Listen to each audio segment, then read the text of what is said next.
Thank you, Mr. Chairman. For the first time in too long, I'd like to welcome all 5 commissioners of the Federal Communications Commission to this committee, and welcome for the first time in your new role, Commissioner Gomez. Good to see you.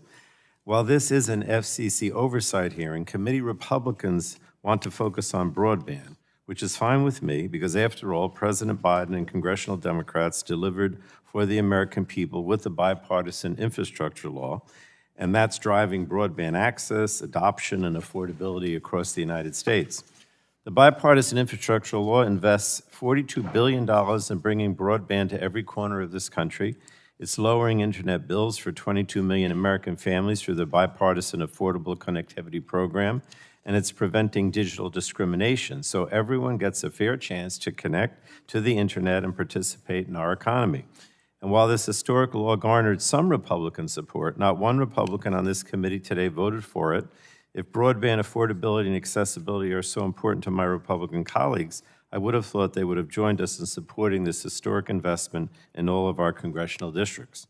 Now, the FCC, under the leadership of Chairwoman Rosenworcel, has played an outsized role in making our broadband aspirations a reality.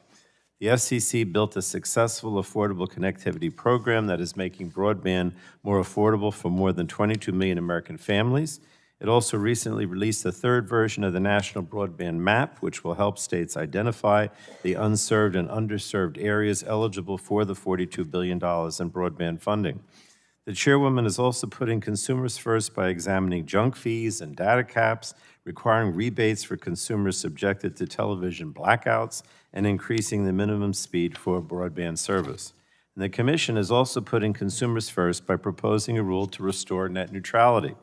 As internet connections are becoming more and more critical to our everyday lives, Americans are tired of spending hours attempting to resolve issues with their broadband service. They're tired of waiting endlessly for a broadband provider to serve their neighborhood. They would welcome a referee on the field. It's just common sense. And the net neutrality rulemaking will correct an unpopular and misguided Trump administration policy change that amounted to a dereliction of the FCC's nearly 100-year-old duty to oversee our communications networks. Since that change, the FCC's traditional oversight functions have been frustrated when it comes to broadband networks, limiting its ability to investigate network outages, protect consumers, and promote national security.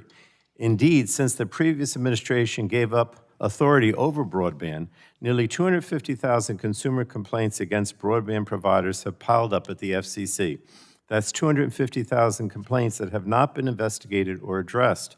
Restoring net neutrality protections would once again allow the FCC to resolve these complaints, and that would be a major win for consumers.